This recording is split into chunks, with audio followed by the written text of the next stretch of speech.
Voilà, bonsoir. Bienvenue pour cette nouvelle carte blanche confiée à Harry Bernas, que je vais vous présenter tout à l'heure. Bonsoir aussi aux internautes qui nous rejoignent, qui vont nous rejoindre. Et avant qu'on commence, je vais faire quelques petites annonces, très brèves. Je préfère les faire maintenant plutôt qu'à la fin, parce que vous avez tendance à partir ou à vous déconnecter, donc je commence comme ça. Le 21 mars, dans 2 mois, non, le 21 mars, le mois prochain, la carte blanche sera présentée par Jean Audouze et l'invité sera Marc-André Sellos, professeur de biologie. Le thème sera « Les microbes, maîtres du monde ». Bon, c'est vrai ? Le 18 avril, donc ce sera une carte blanche organisée conjointement avec l'Union rationaliste, carte blanche de l'Union rationaliste avec l'IAP. Et là, le format sera un petit peu différent, puisque sera invité Jean-Louis Bianco, secrétaire général de l'Élysée sous François Mitterrand, ex-président de l'Observatoire de la laïcité, qui viendra dialoguer avec Rachid Benzine, islamologue, écrivain, sur le thème « Universalisme et tolérance ».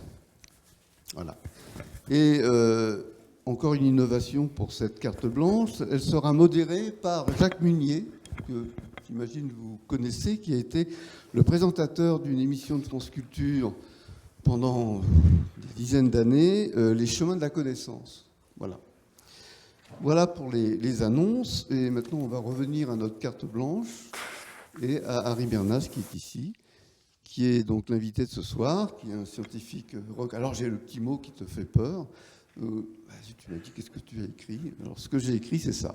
Donc, scientifique reconnu dans le domaine des nanosciences et dont l'histoire personnelle et familiale n'a cessé d'être, vous en rendrez compte, d'être au cœur de la science et de celle de la recherche nucléaire, recherche et technologie, depuis le drame d'Hiroshima jusqu'à Fukushima et tout ce qui nous préoccupe aujourd'hui en ce qui concerne l'énergie.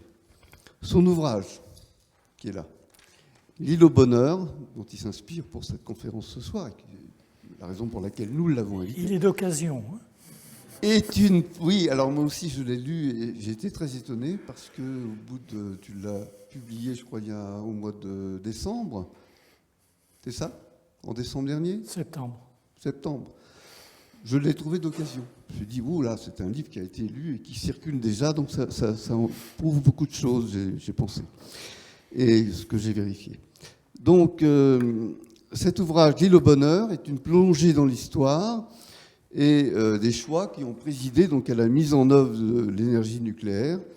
Problème qui, vous le savez, revient d'actualité.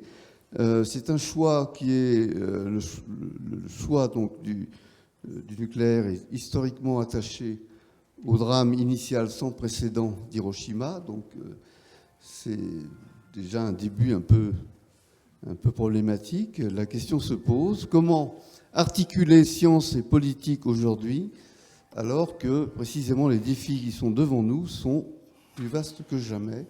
Et c'est ce dont Harry va nous parler. Et je m'arrête, je te confie le micro. J'ai un micro, est-ce qu'on m'entend bien?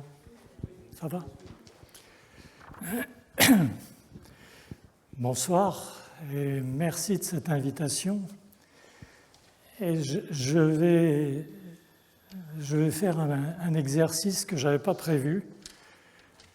Il se trouve que nous avons appris, et les personnels en question ont appris, que l'IRSN, l'Institut de radioprotection et de sûreté nucléaire, allait être supprimé.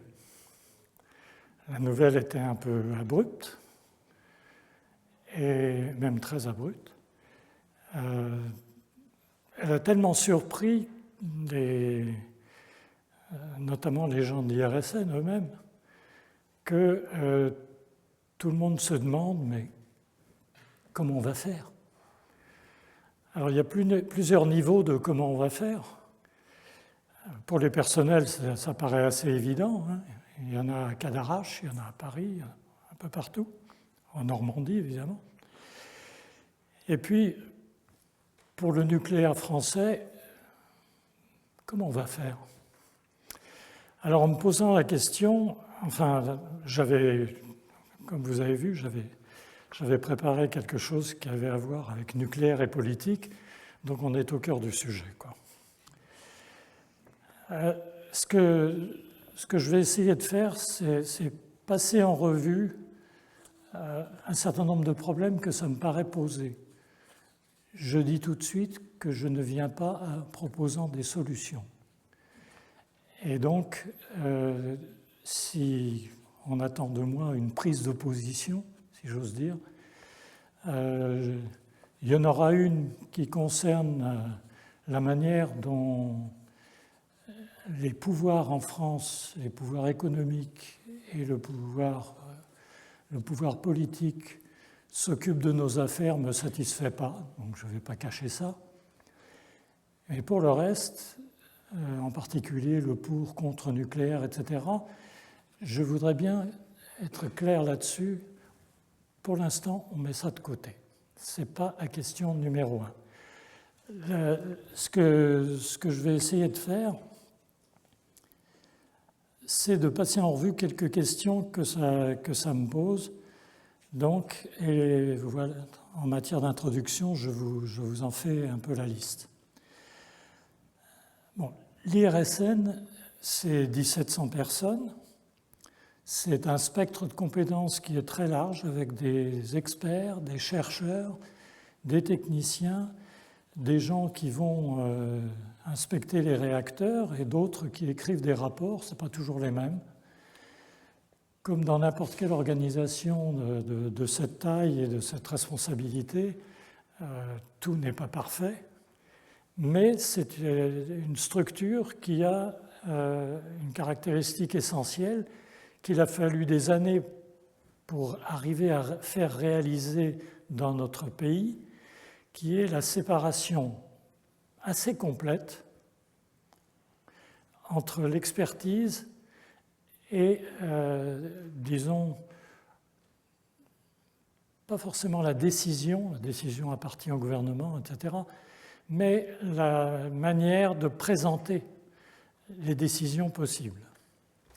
La manière de présenter les décisions possibles appartient à l'autorité de sûreté nucléaire, évidemment, qui est totalement indépendante, mais les hommes sont toujours perfectibles, hein, y compris pour l'indépendance. Donc l'ASN est indépendante, l'IRSN a son indépendance aussi.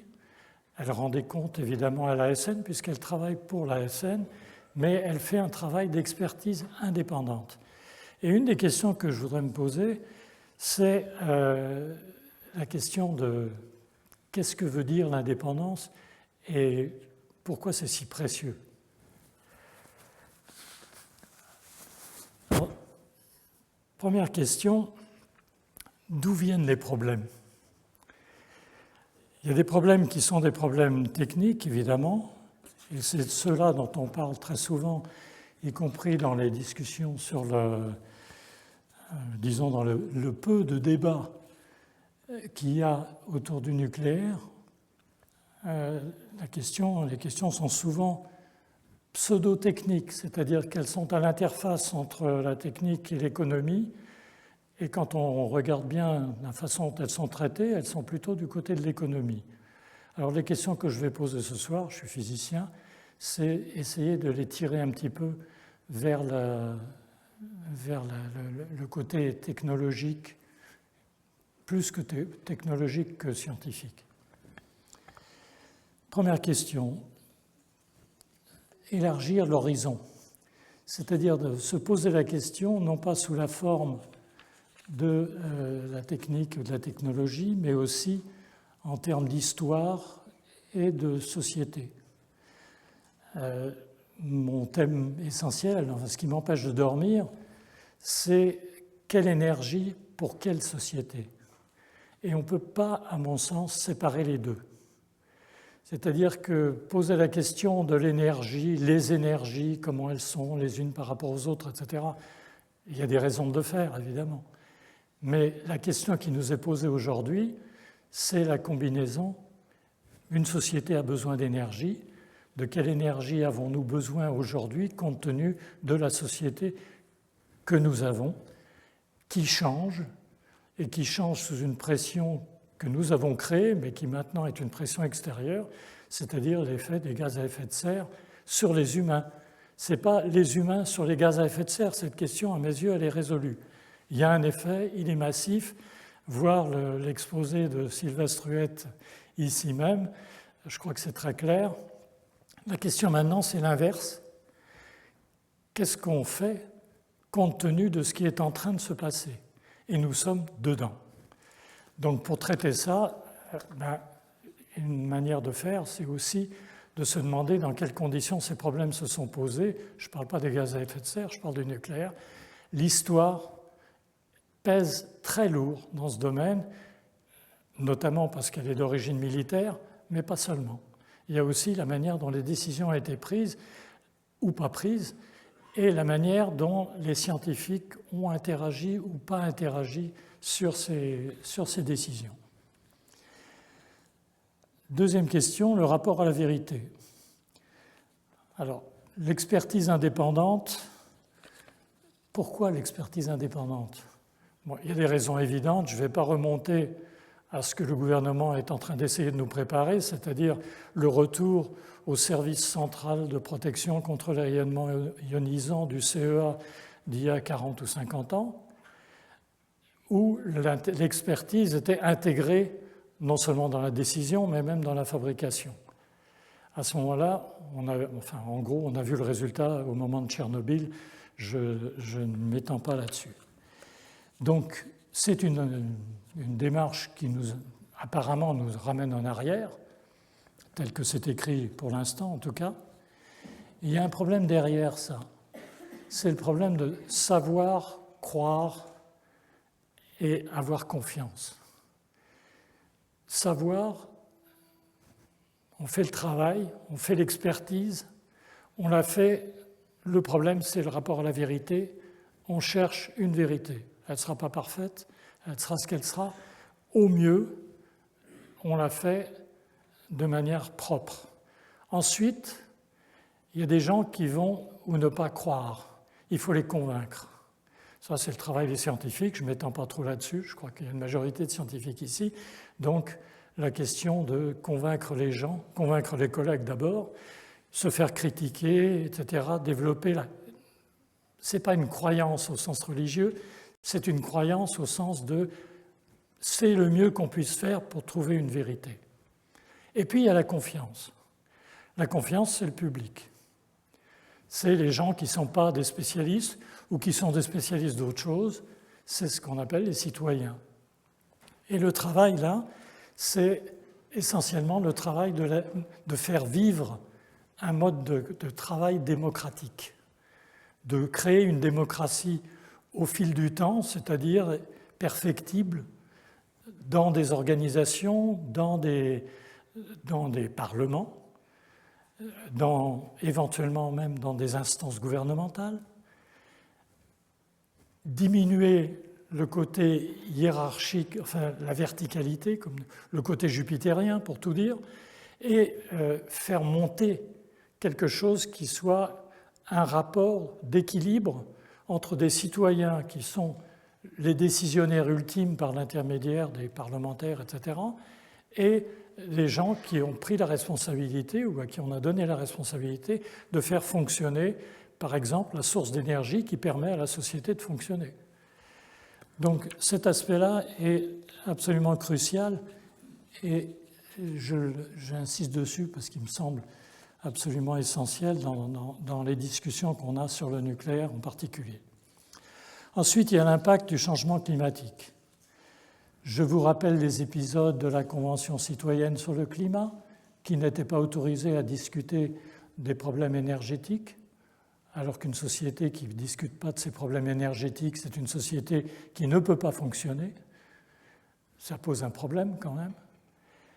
Il y a le problème du Haut Comité sur le climat, qui est aussi indépendant, comme l'était la Convention, et qui aussi propose des décisions et dont les décisions sont éventuellement mises dans un placard.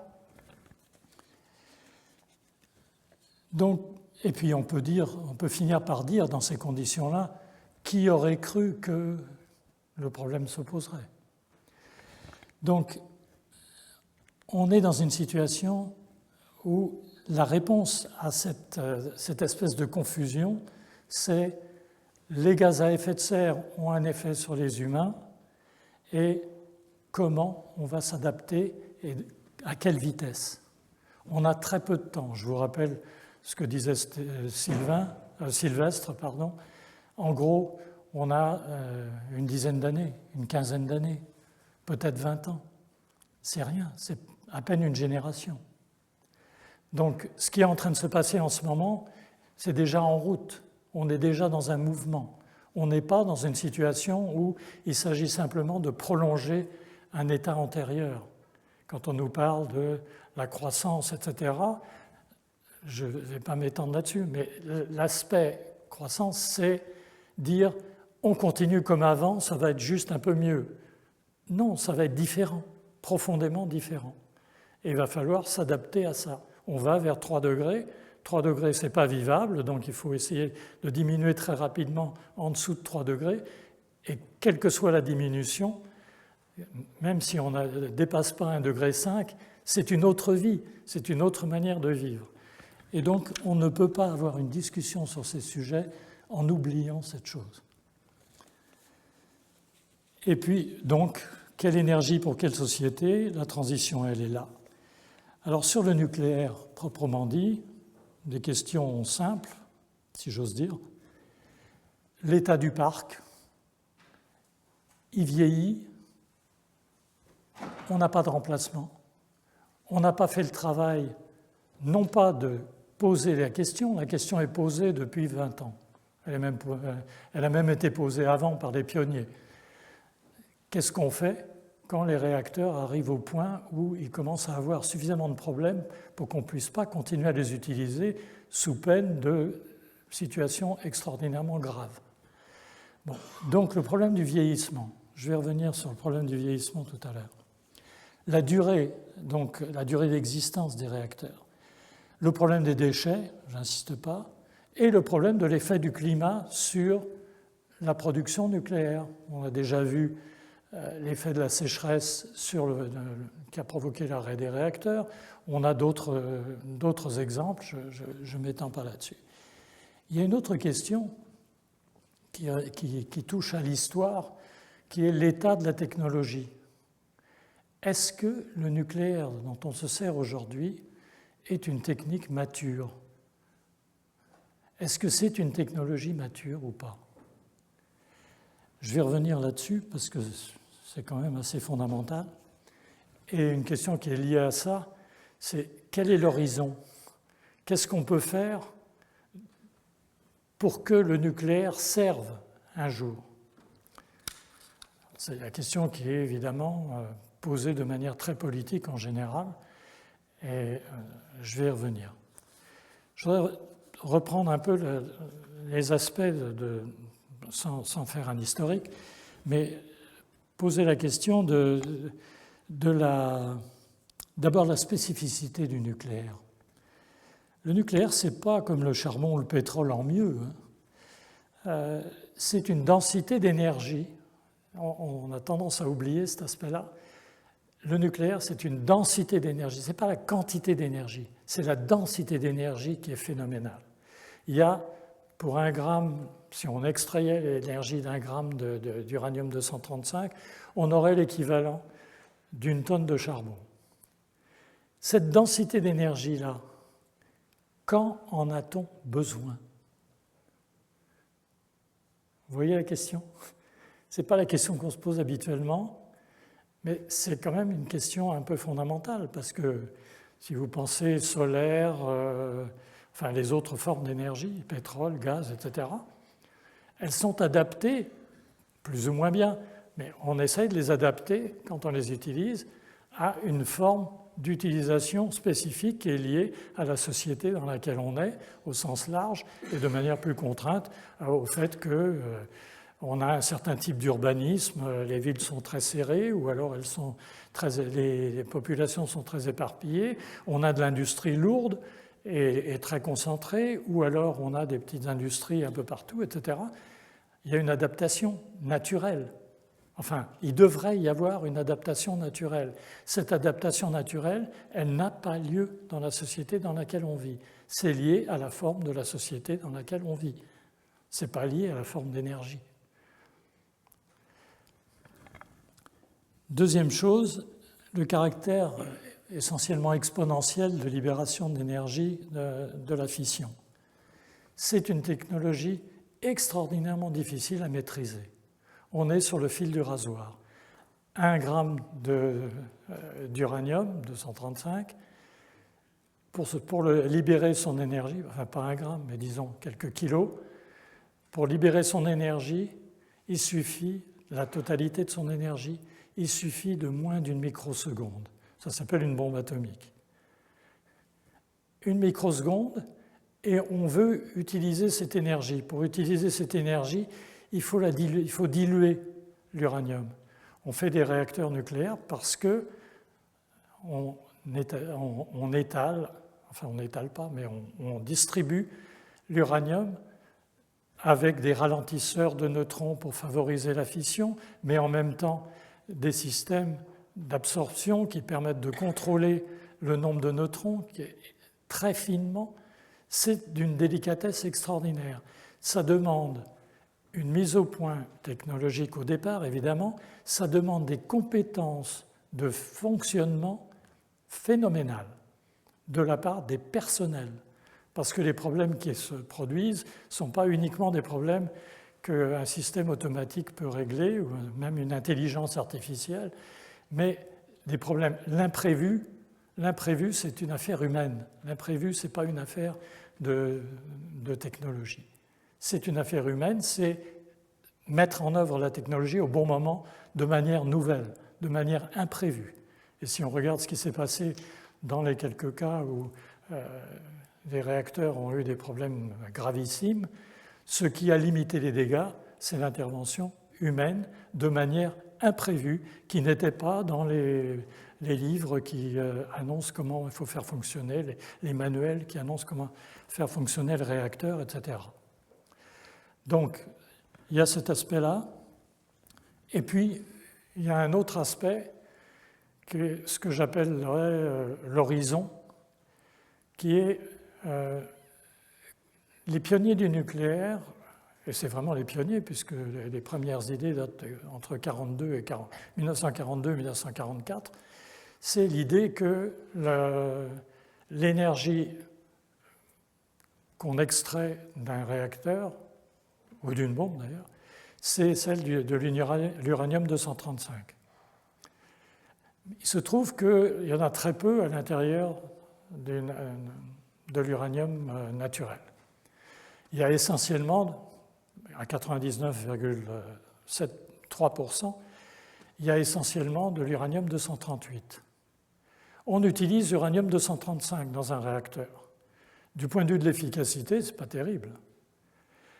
Est-ce qu'on ne pourrait pas utiliser l'uranium-238 ?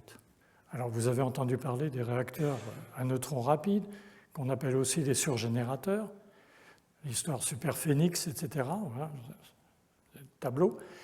Et on cherche à réussir une situation, ça c'est le rêve, c'est une situation dans laquelle on démarre avec l'uranium-235 et ensuite on finit par utiliser tout l'uranium, y compris l'uranium-238. Et même en recyclant, on peut continuer le processus et avoir une source. C'est la fontaine de jouvence en gros. C'est une source pas infinie, mais vraiment à très très long terme, qui est l'horizon ultime du rêve nucléaire. Je dis le rêve parce que c'est d'une complexité assez extraordinaire, mais je voudrais dire tout de suite que ce rêve-là, il y a 2 pays qui l'ont, dont des éléments essentiels, c'est-à-dire des scientifiques, un certain nombre de décisionnaires et, suivant les variations historiques, plus ou moins de gens, ont cherché à le prolonger, c'est la France et la Russie.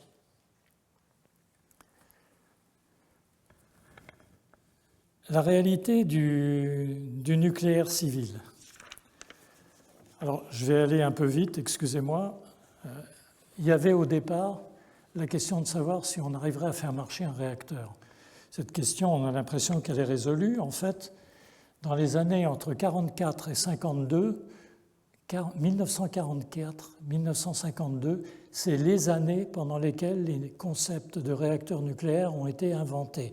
Depuis, il n'y a aucun nouveau concept. Il y a des tas d'améliorations, il y a des tas de différences, bien sûr. Il n'y a pas de nouveau concept. Il date de cette époque-là.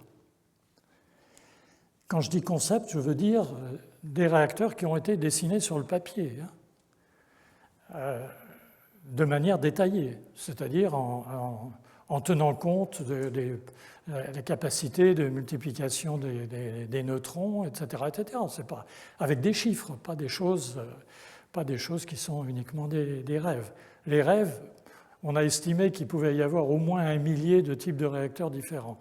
La réalité concrète, elle a été qu'en début des années 50, on en avait construit, gros comme ça, certains, d'autres un peu plus gros, des réacteurs. On peut les appeler des SMR, par exemple, des Small Modular Reactors.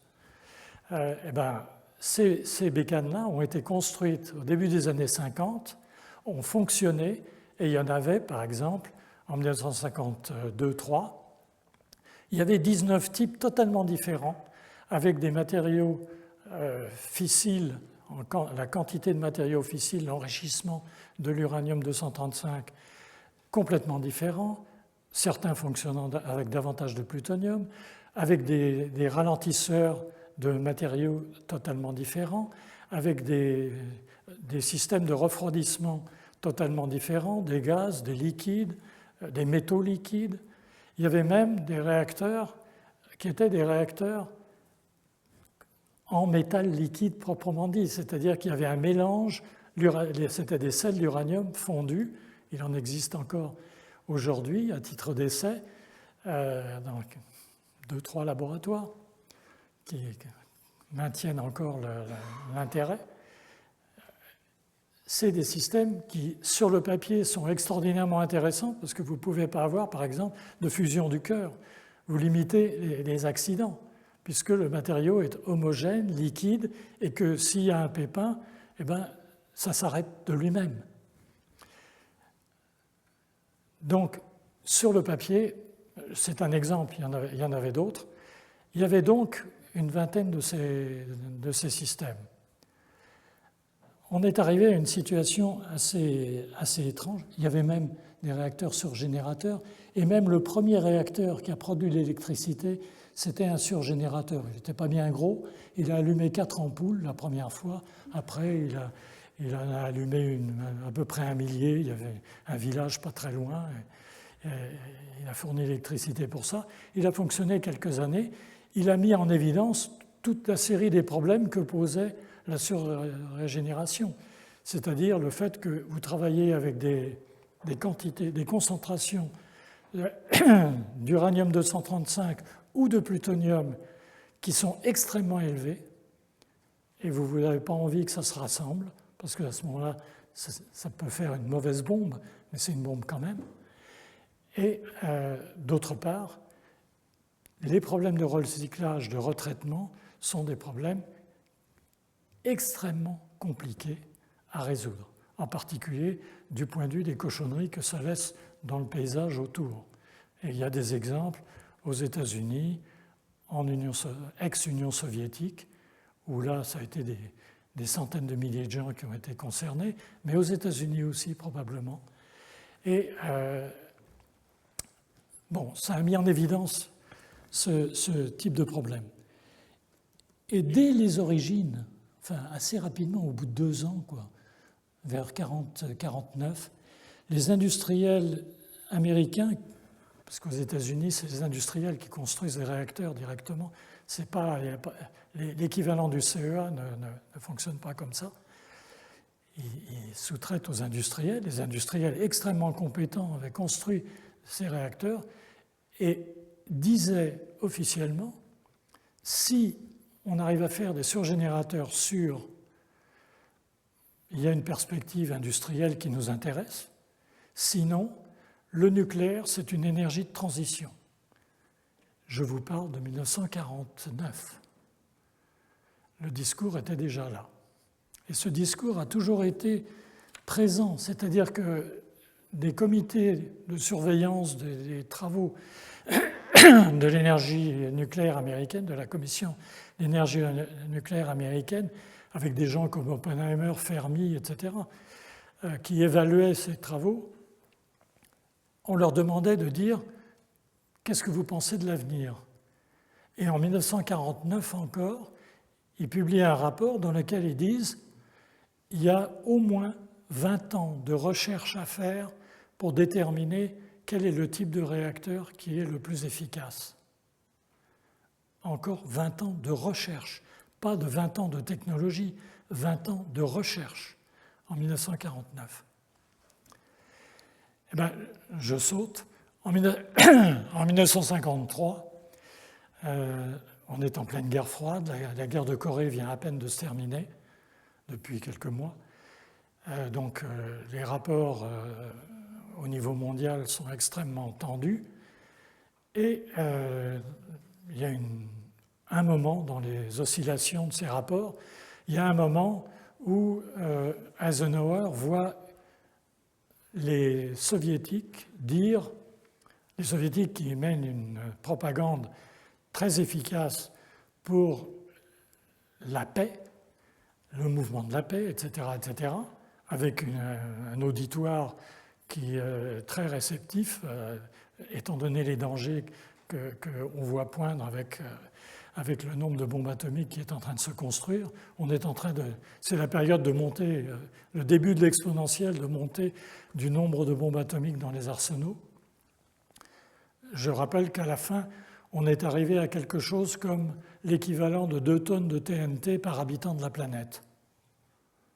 2 tonnes de TNT par habitant de la planète. Donc on est dans un système qui est en train de dérailler totalement. Et la question que les gens se posent naturellement, c'est comment on arrête. L'Union soviétique fait une propagande efficace, propose le désarmement immédiat, total, etc., etc. Eisenhower cherche une parade. Je ne reviens pas sur la politique détaillée, mais à un moment, il dit « Je fais un discours aux Nations Unies et je propose que tout ce que nous avons appris pendant le projet Manhattan qui a été un projet de recherche par certains côtés et pas uniquement de technologie. La partie bombe, c'est de la technologie, mais il y a eu en même temps une partie recherche très importante. Il dit, je vais mettre ça à la disposition de tout le monde, on va tout publier. Tout ce qu'on a mis sous embargo, on va le publier. Et deuxième aspect, on va offrir au monde des réacteurs pour fournir de l'énergie, en particulier l'énergie électrique. Et le président de la Commission d'énergie américaine tient plusieurs discours, mais il y en a un en particulier où il a prononcé cette phrase que personne n'a oubliée, qui est l'électricité sera tellement bon marché qu'on n'aura plus besoin de mettre des compteurs. Aujourd'hui, ça prend une résonance un peu particulière. Donc, Eisenhower tient son discours, propose ça. Évidemment, les industriels américains sont prêts, théoriquement, à fabriquer ces réacteurs, mais c'est théoriquement, parce que quand Eisenhower revient à Washington et dit maintenant, allons-y, les gens compétents lui disent, mais on n'en a pas. Il n'y a aucun réacteur qui produise de l'électricité, aucun, à part le petit réacteur surgénérateur qui est au milieu du désert dans l'Idaho pour déranger, au cas où il y a un problème, et qui allume 4 ampoules. On n'a pas. Donc il dit, débrouillez-vous. Or, il se trouve que la marine américaine, je ne rentre pas dans le détail, la marine américaine avait besoin d'un moteur pour les sous-marins, parce que les sous-marins, ils aiment bien rester sous l'eau pendant longtemps pour être cachés, et le capitaine Rickover de l'époque a exploré les réacteurs qui étaient possibles, a fini par trouver le réacteur le plus rustique, qui est le réacteur à eau pressurisée. C'est le réacteur à eau pressurisée qui est aujourd'hui le réacteur majoritaire dans le monde. Et en 1953, la solution qui a été trouvée, c'est de prendre le réacteur du sous-marin, le mettre sur Terre, gonfler d'un facteur 2 ou 3 les dimensions des différents composants, ce qui a demandé plusieurs années de travail, et mettre derrière des turbines, etc., pour envoyer de l'électricité à la ville de Shippingport, et ensuite, plus tard, à Pittsburgh, qui est à côté, et créer le premier système industriel de réacteurs nucléaires. Donc les réacteurs que nous avons aujourd'hui, c'est des réacteurs qui ont été développés pour les sous-marins nucléaires. Avec les problèmes que ça peut poser. Et en particulier, au moment où les réacteurs ont été développés, les 20 réacteurs, les 19 réacteurs dont je parlais tout à l'heure, qu'on a fait marcher, ça se passait dans des laboratoires avec des gens qui étaient les physiciens et les ingénieurs qui les avaient développés. Et donc, il ne se posait pas la question de la sûreté, puisque c'était la manip qu'il fallait faire marcher. Et si on voyait qu'elle commençait à dérailler, on arrêtait la manip et puis on modifiait les paramètres. Là, on parle d'un dispositif industriel. La notion de sûreté n'est pas du tout la même. La notion de sûreté, elle doit être dès le départ. La notion de sûreté, c'est ce à partir de quoi on construit le dispositif, parce que le dispositif, il est destiné à fournir de l'énergie à une société, et la société, c'est des gens, et on met ces objets au milieu des gens. Donc, la sûreté, c'est absolument vital. Et on part de là pour construire le dispositif industriel, dans le cas d'un dispositif aussi dangereux que celui-là. Donc, ça n'avait pas été une question. Et évidemment, au moment où ça devient un dispositif industriel, ça devient la question. Comment on fait ? On commence par rajouter des dispositifs.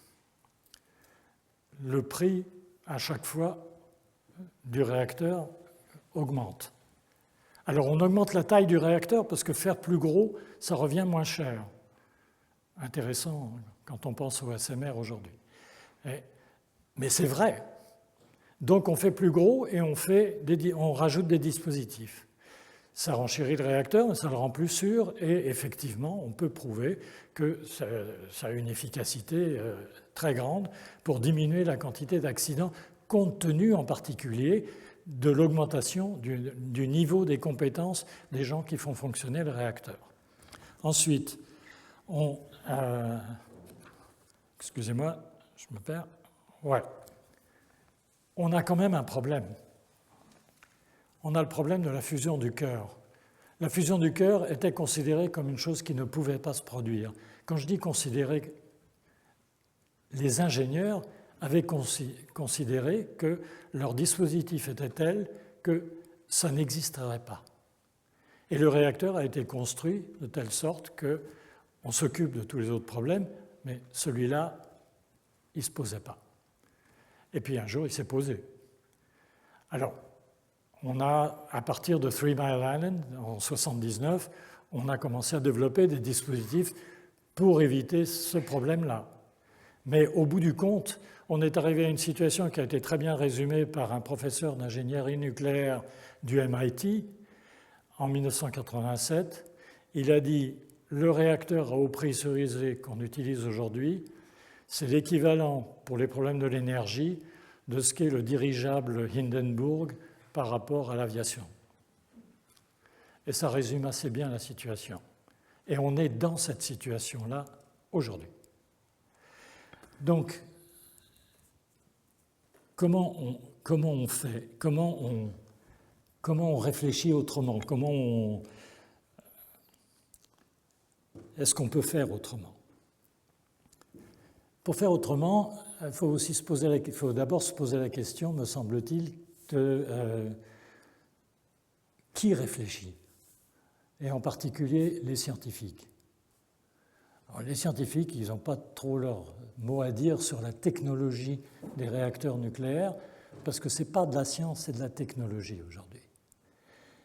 Mais ils ont à se poser des questions qui sont des questions plus larges, qui sont les questions de fond, qui sont par exemple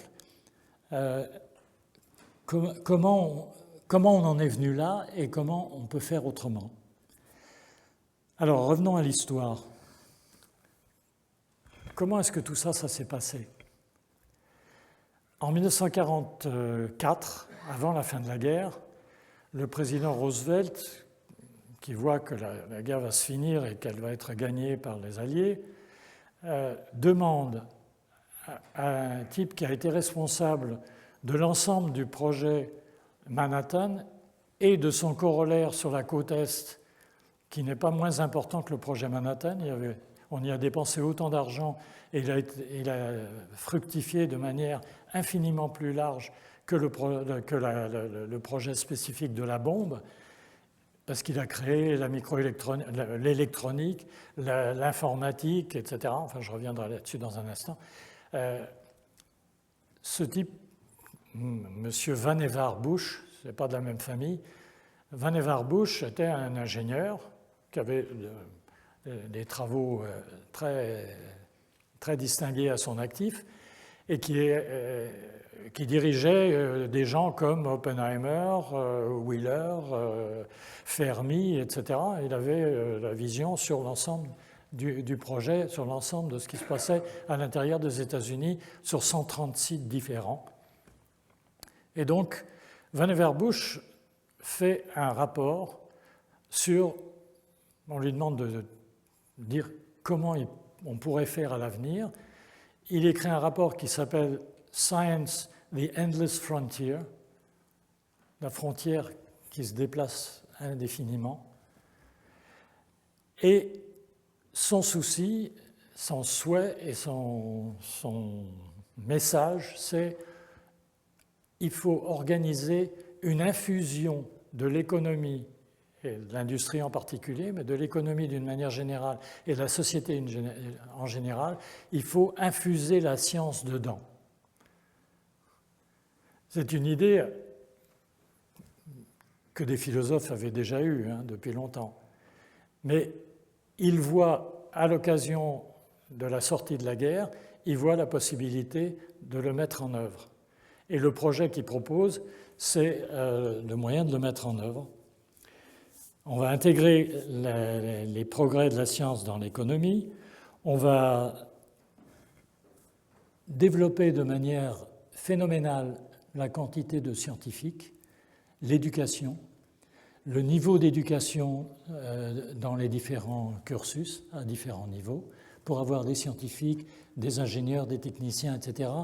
Je ne fais pas de hiérarchie, mais des personnels capables de créer un tissu intellectuel et organisationnel dans la société qui permettent des développements nouveaux. Parce qu'on a un potentiel scientifique énorme qui a été créé au moment de la guerre, on a une manière de travailler qui a été complètement révolutionnée. Les scientifiques étaient chacun dans leur tour d'ivoire. Il y avait à peu près 2000 physiciens aux États-Unis, 2000 scientifiques, pardon, aux États-Unis avant la guerre. En 1970, il y en a 300 000. Donc on a un développement absolument phénoménal avec tout ça, il faut le financer. C'est la défense qui va le financer. Et le fait que la défense se finance a deux effets. D'abord, ça donne de l'argent. Et ensuite, ça permet de développer des liens entre les militaires et les scientifiques, des liens naturels.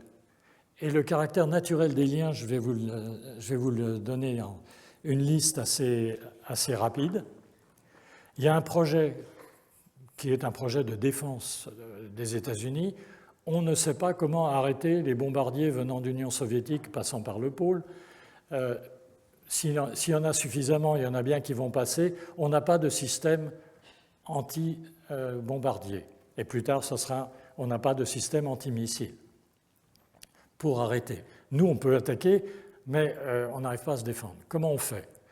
Il y a un projet qui s'est appelé le projet SAGE, qui a démarré en 1949, qui n'a trouvé son aboutissement pour les bombardiers qu'en 1983, alors que les missiles existaient déjà depuis un bon moment. Et c'est le réseau de défense de l'Amérique du Nord. Comment il a été créé?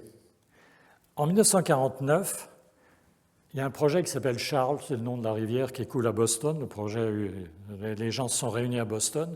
Il y avait John Wheeler, qui, avec Bohr, a été un des créateurs de la science de la fiction.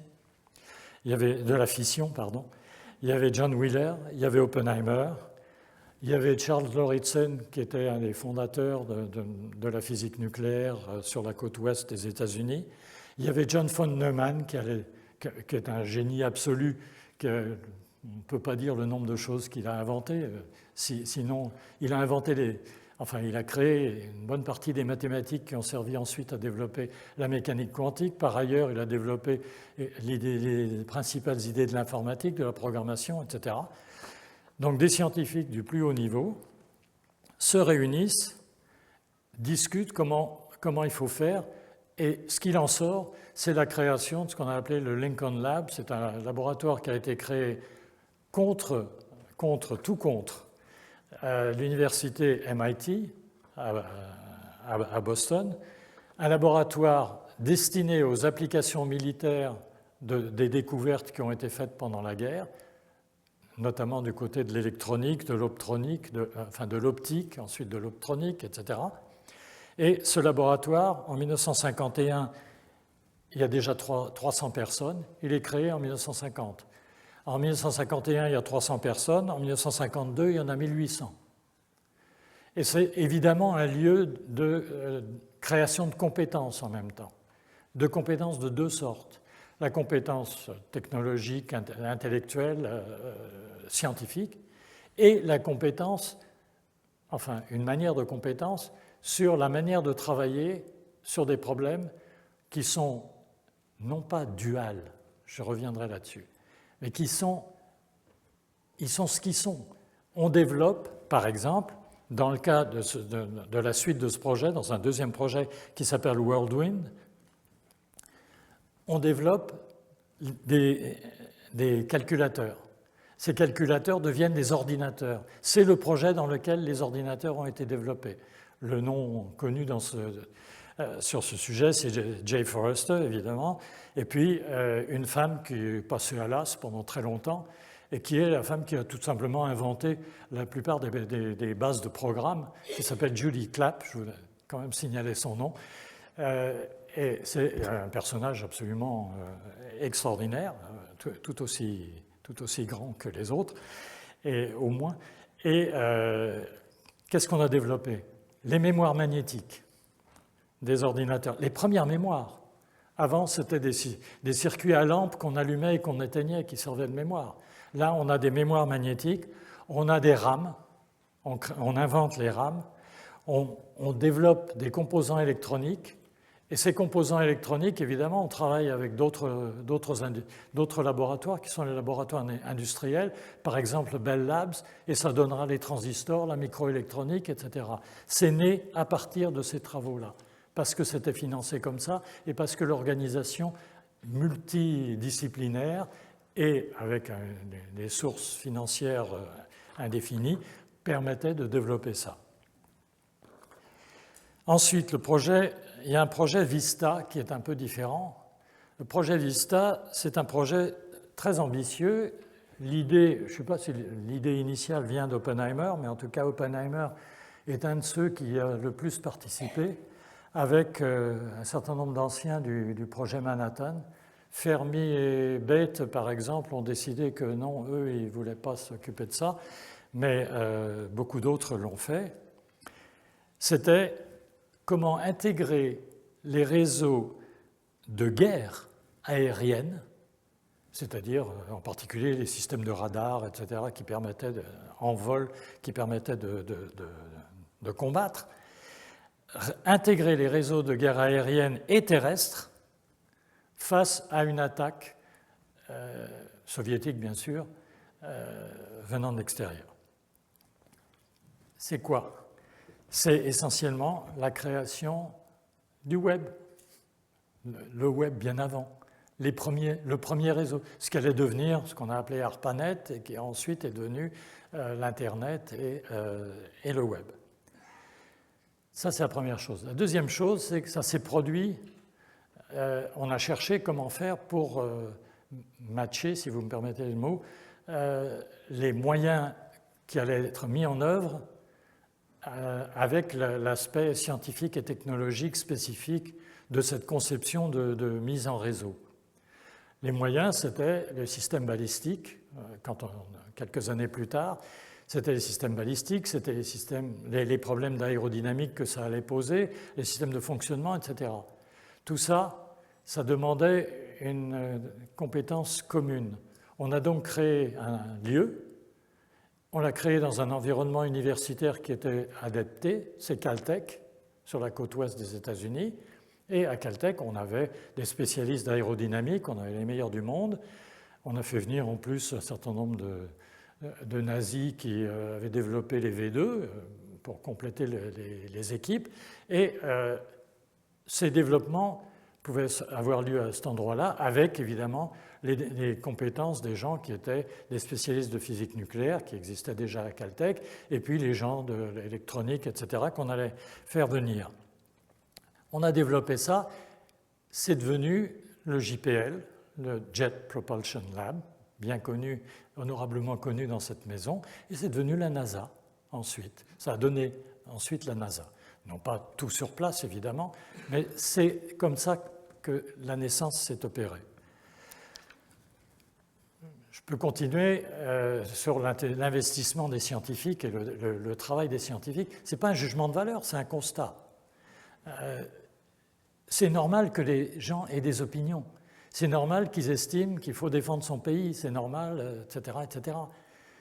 La question est de savoir comment on sépare la recherche de la vérité, l'aspect expertise, l'aspect scientifique, de l'utilisation qu'en fait la société.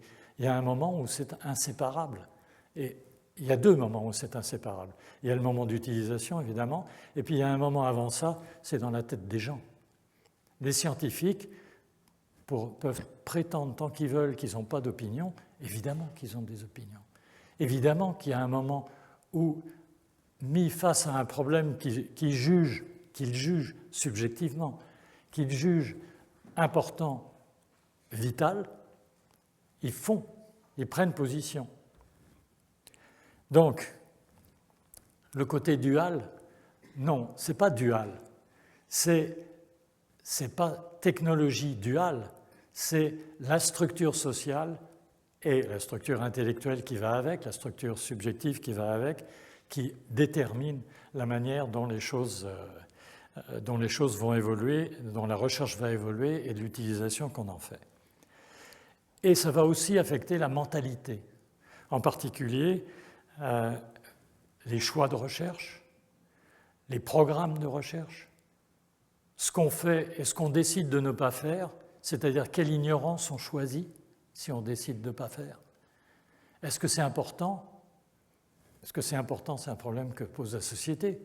C'est le problème des agences de programme par rapport aux agences de moyens, par rapport aux opérateurs de recherche. Ces questions-là sont totalement impliquées dans le quotidien du travail des scientifiques, qu'ils le veuillent ou qu'ils ne le veuillent pas. Il est là.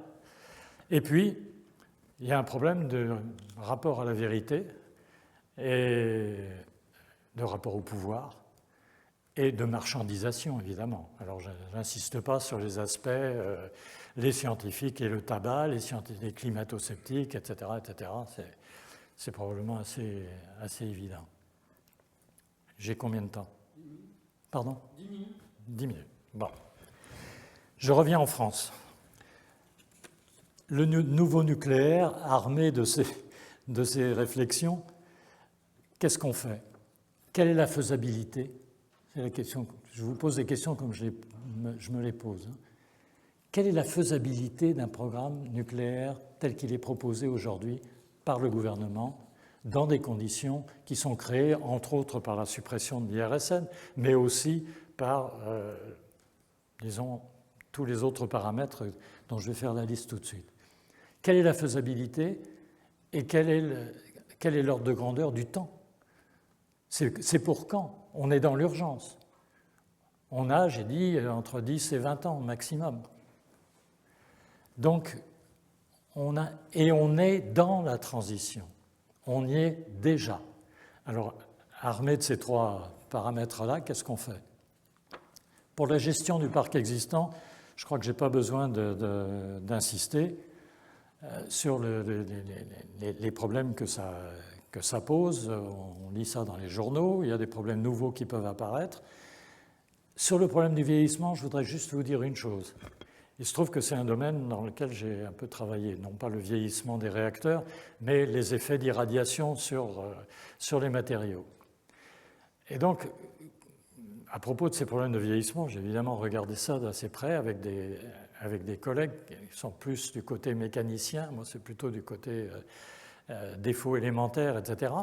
Et je me suis posé la question, mais il y a des réacteurs qui ont été démontés, qui ont été démantelés aux États-Unis notamment, il y a suffisamment longtemps pour qu'on puisse chercher des morceaux, notamment des cuves de réacteurs, dont on parle souvent, qui sont l'élément qu'on ne peut pas changer dans un réacteur. Et donc la vie du réacteur, c'est la vie de la cuve en gros. On peut changer la tripaille, on peut changer beaucoup de choses, mais on ne peut pas changer la cuve ni l'enceinte globale, l'enceinte de la cuve.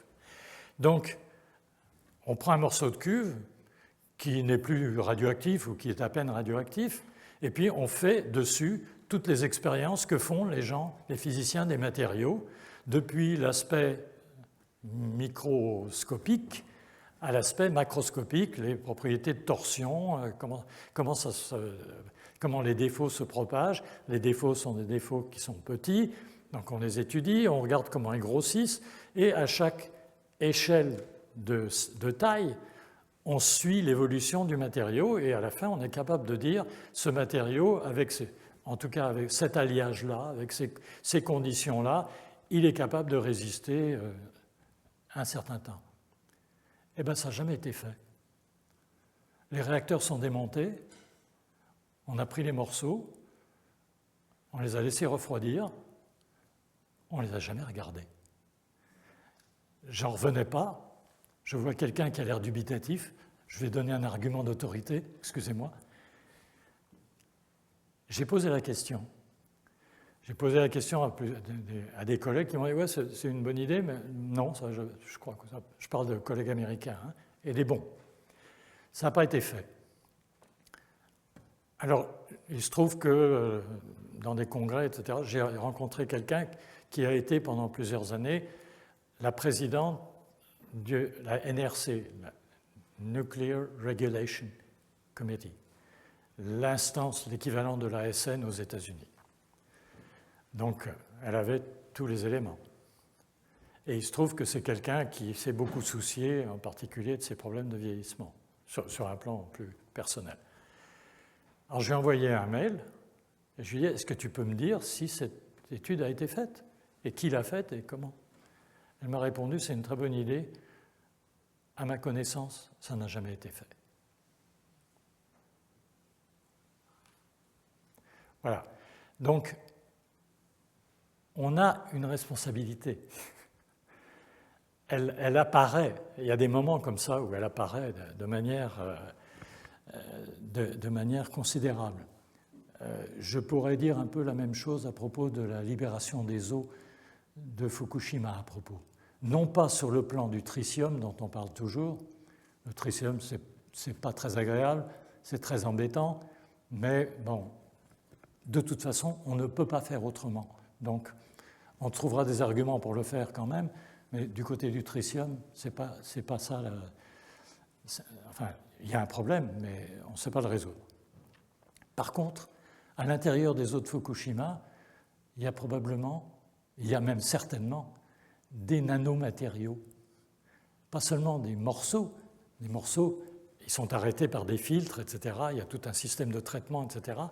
La question de savoir si le système de traitement est capable de filtrer des nanocristaux de quelques milliers d'atomes ou quelques dizaines de milliers d'atomes dans lesquels il y a du strontium 90, du césium 137, etc., voire du plutonium, comme on en a trouvé à la suite des explosions des réacteurs de Fukushima dans un rayon à peu près à 30 km, on a trouvé des nanomatériaux qui étaient des résidus du cœur, de réacteurs.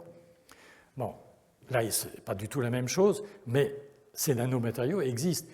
Et c'est même plus intéressant, si j'ose dire, que ça, parce que là, il s'agit des eaux qui ont refroidi les réacteurs. Donc, c'est passé à travers, il y a eu une fusion du cœur, le cœur est descendu dans le béton, et il y a eu une réaction des matériaux du cœur en fusion, à 2000 degrés à peu près, avec les composants du béton. Donc, on a un matériau qui est extrêmement composite à toute petite échelle et qui est probablement, enfin, au moins pour une part, en tout cas la question se pose, résistant à beaucoup de traitements chimiques. Et les traitements chimiques, est-ce qu'on les a prévus pour ça? Ben non, parce qu'on n'y a pas pensé. Or, dans les eaux de Fukushima, quand on dit on mesure une radioactivité et puis à la sortie du filtre, on trouve que la radioactivité a beaucoup diminué, ben, tant mieux. Mais ce qui reste, si ces nanomatériaux se retrouvent dans la chaîne alimentaire par le biais des coquillages, des petites bestioles au fond de l'océan et ensuite dans la chaîne alimentaire, c'est tout de même un problème qu'il faudrait avoir au moins examiné. Je ne dis pas que le problème est majeur, je ne dis pas que le problème même existe de manière significative. Je dis que c'est un problème qui se pose et dont on ne peut pas dire il ne se pose pas. Or, il se trouve que j'ai contacté un collègue qui avait fait des expériences sur des nanomatériaux suite aux explosions à Fukushima, un collègue japonais, des expériences absolument remarquables, très exhaustives, analysant tous les composants de ces nanomatériaux. Et je lui ai dit, est-ce que tu sais si quelque chose a été fait là-dessus? Il m'a répondu, il n'y a rien eu de fait là-dessus. Je lui ai dit, est-ce qu'on pourrait écrire un mot, écrire une lettre à Nature, une correspondance, 150 mots, la correspondance à Nature, pas plus. C'est comme un tweet. Donc, on écrit à Nature et on dit, on se pose cette question-là, est-ce que ça ne mériterait pas une étude? Quand vous envoyez une correspondance à Nature, si vous n'avez pas de réponse dans les 15 jours, ça veut dire que c'est parti à la poubelle. C'est ce qui s'est produit. 2 mois après, même opération vis-à-vis, enfin pas tout à fait la même opération. J'ai écrit à un collègue américain extrêmement compétent sur ce sujet, qui travaille à Stanford et à qui j'ai demandé, et qui est dans tous les comités de l'Académie des sciences des États-Unis qui travaillent sur les problèmes de déchets en particulier. Et je lui ai dit, tu as signé cette publication, je suppose que tu étais conseiller, est-ce que tu ne penses pas qu'on pourrait écrire un papier à Science là-dessus? Il m'a dit, ça sera refusé. Dans un premier mail. Dans un second mail, je lui ai dit, mais qu'est-ce qu'on peut faire? Est-ce qu'on peut entamer quelque chose? J'avais envoyé le mail à la fois au japonais et à l'américain. Et le japonais m'a dit, moi j'ai une carrière à faire, j'ai des problèmes, j'ai une vie à mener, etc. Ce n'est pas mon problème. Je travaille sur certaines choses et pas sur d'autres. Bon, c'est respectable. Hein. Le collègue américain, c'est respectable, mais enfin ça pose un problème. Le collègue américain, qui est une fine lame, hein, il m'a répondu « Je te souhaite bon courage ». J'ai plus la phrase exacte en tête, mais elle était très nette et le mail était très court. Voilà, on en est là. Alors, encore une fois, je ne dis pas que ce problème est un problème majeur. Je dis que ce problème a besoin simplement d'être regardé. Je vous rappelle, enfin vous n'avez probablement pas vu ces photos-là, mais il y a des photos publiées par TEPCO qui montrent les filtres arrachés à certains endroits. Alors ils ont refait un deuxième système qui est plus performant. Donc les gros morceaux, maintenant, ils ne passent plus, probablement plus. Les nanomatériaux, on ne sait pas.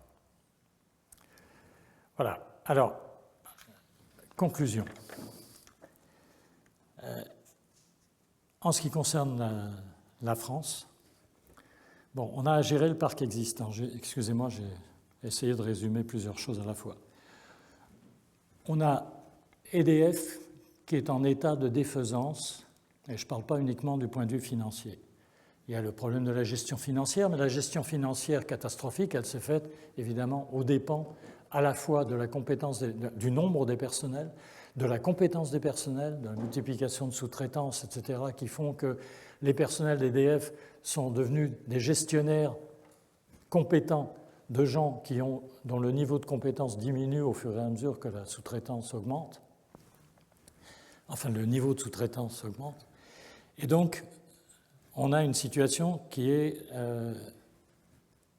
très délicate, avec le problème de ce qu'on appelle la 4e visite décennale, c'est-à-dire la visite des réacteurs, etc. Vous avez probablement entendu dire déjà qu'il va falloir à peu près 10 ans pour parvenir à la fin de la visite décennale des 40 ans. Donc les réacteurs auront 50 ans. On est dans une situation qui n'est pas la situation la plus confortable. Ça ne veut pas dire que les réacteurs vont péter du jour au lendemain. Ça veut dire qu'on n'est pas dans une situation qui est la meilleure. On n'est pas dans la situation où on devrait être et dont l'ASN nous dit que ça serait la situation pour laquelle elle s'est battue. Et elle a raison, elle a publié je ne sais combien de papiers là-dessus. L'Office parlementaire d'évaluation des choix scientifiques et technologiques a publié des rapports, la Cour des comptes a publié des rapports, le Parlement a publié je ne sais combien de rapports rappelant qu'il fallait s'occuper de l'avenir des réacteurs, etc. Il ne s'est rien fait.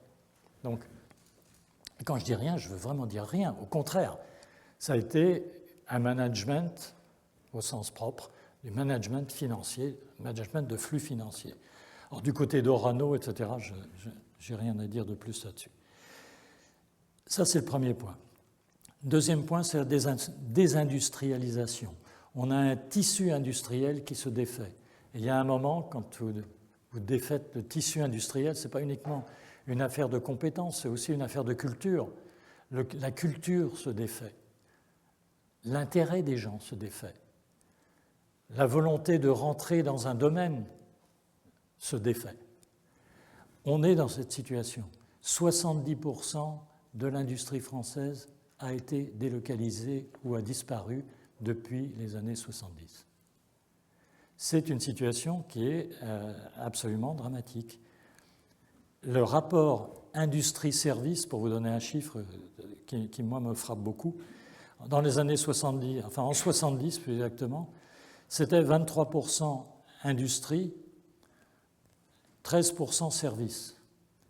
Aujourd'hui, c'est 14% industrie, 21% service. Dans le CAC 40, il y a près de 30% du CAC 40 qui est du luxe, de l'industrie du luxe. On est dans une situation qui, du point de vue du cœur industriel qui permet de redémarrer, on est dans la situation des îlots séparés. On n'a pas de continuité du tissu industriel. Quel est l'îlot qui marche? C'est l'îlot militaire, c'est l'industrie militaire. Et ce n'est pas pour rien que c'est l'ancien Technicatome qui construit les réacteurs pour les sous-marins nucléaires, à qui on propose de construire les SMR et qui va intervenir sur les EPR, etc. Parce que c'est là où il reste des compétences. Ensuite, la gouvernance. Bon, je crois que je n'ai pas besoin de m'étendre sur les défaillances de l'État, mais je voudrais quand même signaler la manière systématique dont l'État défait le système d'éducation, comme il défait l'État actuel, défait le système d'éducation comme il défait le système de santé, le système de justice, etc. Dans le cas de l'éducation et de la formation, c'est évidemment l'avenir du pays qui est là. Donc c'est la situation dans laquelle on est, et c'est la situation à partir de laquelle se pose la question, enfin que je me pose la question, faisabilité. La réponse c'est la faisabilité, ça va être très difficile. Et le faire rapidement, ça va être encore plus difficile. Parce qu'il faut déjà 15 ans pour faire un réacteur, quand il marche, et je ne parle pas de Flamanville, et pendant ce temps-là, on va éduquer des gens, on va reconstruire une industrie, mais c'est plus que le plan Marshall, c'est la planification à marche forcée des années 30 en Union soviétique. Donc, je vous laisse tirer la conclusion là-dessus. Qu'est-ce que ça dit en ce qui concerne les scientifiques? Premièrement, je rappelle, impossibilité de séparer le mode d'utilisation de l'énergie de la société qui l'emploie. À partir de ce moment-là, ça veut dire quelle énergie pour quelle société, et donc le problème fondamental, c'est comment on va fabriquer une société qui adapte. Et aujourd'hui, si on regarde ce qui se passe en particulier chez les jeunes, on voit qu'il y a des mouvements qui sont en cours. Certains sont positifs, d'autres le sont beaucoup moins, mais il y a une modification dans la manière de penser le travail, une modification de la manière de penser la culture au sens large, y compris la culture scientifique, et une manière, évidemment, de penser qu'est-ce qu'est la vérité. Je reboucle sur mon point de départ, le rapport à la vérité. Et là, on est en danger, et en même temps, il se passe des choses qui sont extrêmement intéressantes, et je vous engage à regarder ce qui se passe du côté des jeunes scientifiques en particulier. Je vous rappelle que le CNRS, 50% des personnels sont en situation de CDD. 50% pour faire de la recherche. Avec ce que ça implique sur des jeunes qui sont à l'âge de faire des enfants, etc., etc. Donc, ces gens-là se trouvent dans une situation qui n'a jamais été vue depuis les années 20, et elle ne concernait pas le même nombre de gens, et se trouvent dans une situation où ils pensent l'avenir autrement. C'est en train de bouger. Et les scientifiques en particulier, avec leur rapport à la réalité, à la vérité, ils font déjà partie, en fait. Ils sont partout dans l'industrie, dans l'économie, etc., etc., et évidemment dans les systèmes de recherche. Il est de leur responsabilité non seulement de vivre ça, mais d'en faire quelque chose du point de vue du mouvement social. Quand je dis mouvement social, je veux dire la plaque tectonique de la société qui est en train de bouger. Je ne parle pas de mouvement social au sens d'aller manifester, encore que. Mais il y a une prise de parti par rapport à la vérité, par rapport à l'évolution, par rapport à préserver ce qui peut l'être dans un monde qui va être adapté de manière radicale à l'échelle de 10 ou 20 ans, qui est absolument vital. Je m'arrête. Merci. Merci.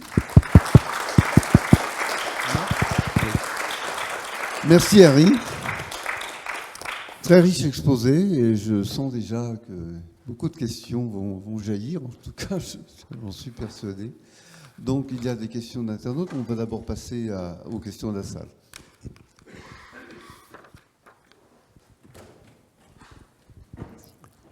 Je vous remercie beaucoup de votre présentation. Un peu pessimiste, il faut le reconnaître. Je préciserai que j'ai fait ma thèse dans les années 70. Je suis astrophysicienne dans cet institut, et j'en suis très contente. Et j'ai fait ma thèse en physique nucléaire sur les réacteurs à neutrons rapides sur générateur, et je n'ai pas continué dans le domaine. Pourquoi ? Parce que ce n'était que de la technique et que je voulais faire de la recherche. Bon, depuis, d'après ce que vous avez présenté, ça n'a pas tellement évolué. Alors ma question s'adresse aux scientifiques. Vous avez parlé des dirigeables aux avions. Parfait. La comparaison est excellente, sauf que si on est des dirigeables, qui va travailler pour promouvoir le stade avion? Les jeunes. Vous avez terminé par ça, c'est très bien. Quels sont les jeunes qui pourraient s'intéresser à ça? Les doctorants, tous ceux qui vont faire de la recherche dans ce domaine. Eh bien, moi, je peux vous dire qu'on a pas mal de jeunes, il n'y en a pas beaucoup qui soient motivés pour aller faire de la physique nucléaire. Ma question, je s'adresse aux scientifiques que vous êtes, est-ce qu'on peut dire qu'il y a des pistes à suivre pour améliorer et rendre, je dirais, attrayant le sujet recherche en physique nucléaire pour les réacteurs nucléaires futurs?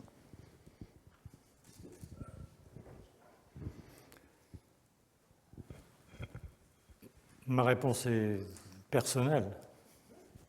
C'est non. C'est non. C'est non pour... Alors, je m'explique. Je ne veux pas dire que personne ne s'y intéresse, mais disons, je vais hiérarchiser. En ce qui concerne les plus jeunes, c'est-à-dire ceux qui sont dans les écoles d'ingénieurs, le discours qui nous est servi ces temps-ci de l'enthousiasme des jeunes qui vont rentrer dans la filière, etc., je n'y crois pas. Je pense que c'est pas vrai. Je pense que si on faisait effectivement un sondage, on s'apercevrait qu'il y en a un certain nombre qui sont tout à fait enthousiastes, je le crois volontiers, mais ce n'est pas, et de loin, la majorité des gens.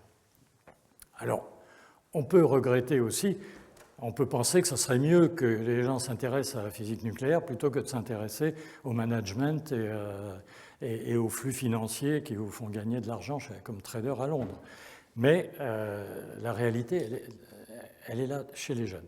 Chez les gens qui ont déjà une formation, moi, une chose qui me frappe beaucoup, encore une fois, c'est subjectif ce que je dis. Mais bon, j'ai été directeur d'un labo où il y avait une centaine de personnes, la moitié à peu près étaient des physiciens nucléaires. Ce qui faisait les intéresser beaucoup, mais j'ai vu en particulier dans un labo voisin, qui est un très grand labo de physique nucléaire, enfin aujourd'hui tout ça a été regroupé, mais bon, disons, des gros labos dans lesquels il y avait du recrutement, donc il y avait des budgets pour ça. Il y a un système de défense traditionnel de la physique nucléaire qui est bien connu des pratiquants et qui a fait que pendant de longues années, la physique nucléaire était très riche, entre guillemets, en argent par chercheur typiquement, par rapport aux autres domaines scientifiques. Ça a beaucoup changé, mais ça a été très longtemps le cas.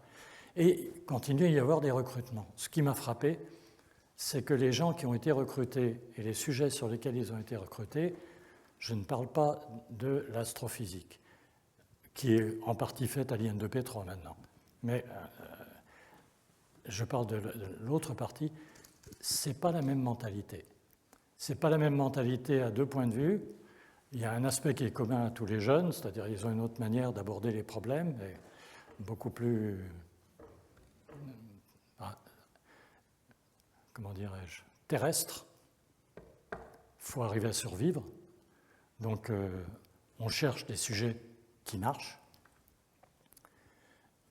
éventuellement qui marchent à plutôt court terme. Ce n'est pas vrai tout le monde, mais c'est quand même assez frappant. Et un deuxième aspect qui, pour moi, me pose une vraie question, c'est un domaine, la manière dont les gens sont recrutés dans ce domaine maintenant, c'est un domaine où on recrute beaucoup d'ingénieurs. Non pas, ils sont labellés physiciens, ils font un travail d'ingénieur, de très bon ingénieur, d'ingénieur de haut niveau, mettons tous les qualificatifs. Mais ce n'est pas un travail de création scientifique.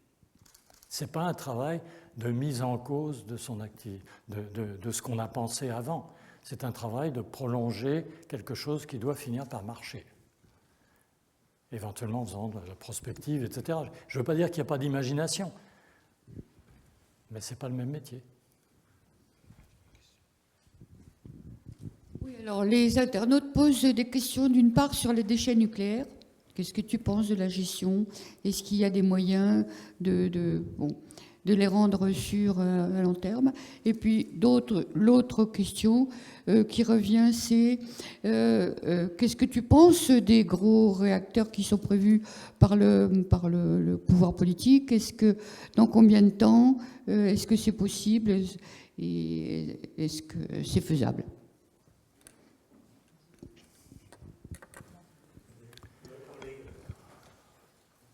Tout d'abord, je ne suis pas d'accord. Fukushima, les matériaux ont surtout souffert par le tsunami. Vous voyez, vous avez oublié qu'avec Fukushima, il y a un tsunami qui a détruit une partie de la centrale.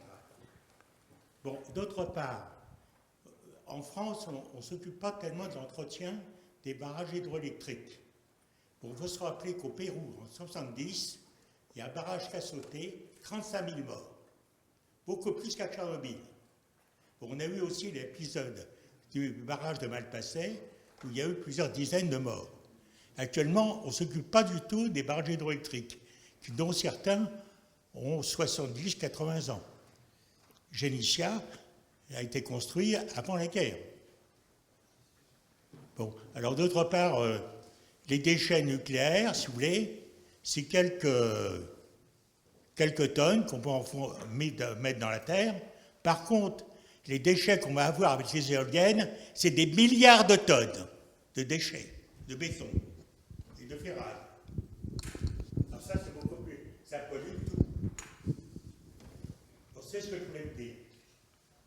Bon, je suis professeur de physique. Bon. Vous oubliez complètement le tsunami avec Fukushima. Bon, écoutez, laissez répondre. Si vous permettez S'il vous plaît, que je monsieur. réponde. Bon, voilà. Oui. Comme vous l'imaginez bien, ce n'est pas la première fois que j'entends ce genre d'argument, mais cet argument, il est normal qu'il ait lieu dans un débat sur est-ce qu'on est pour ou contre le nucléaire. J'ai dû me tromper de salle. Ou alors c'est vous. On n'est pas dans un débat pour ou contre le nucléaire. Je ne prends pas position pour ou contre le nucléaire. Je ne développe pas des argumentaires de ce genre. Je m'intéresse à qu'est-ce que le rapport à la vérité dans une activité scientifique autour de problèmes qui se trouvent être le nucléaire. Mais les questions que je pose, elles ne sont pas étrangères à tout autre domaine, hein.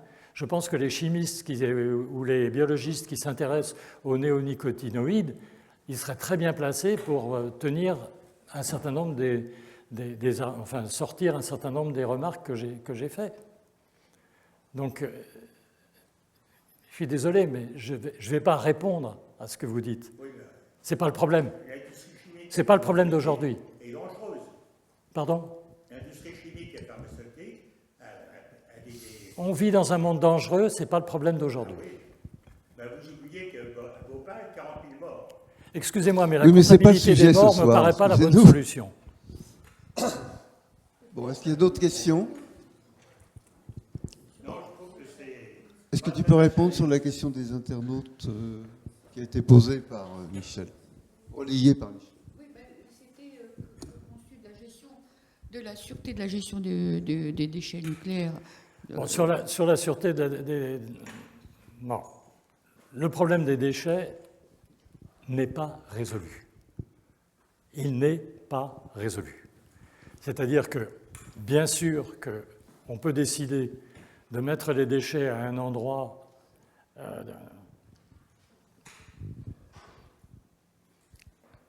disons, on peut décider, quand je dis décider, on peut mettre les déchets dans un trou dont on peut les sortir. Qu'est-ce qu'on fait actuellement? Excusez-moi. Qu'est-ce qu'on fait actuellement? On met un certain nombre de déchets et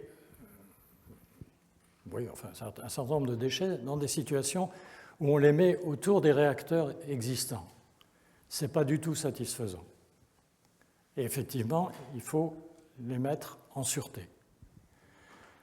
Il y a des déchets qu'on se propose de mettre dans des situations où on dit on va pouvoir les sortir au bout d'un siècle typiquement, on va pouvoir éventuellement les sortir si on a une idée géniale pour arriver à les transmuter, les transformer, s'en débarrasser d'une façon ou d'une autre.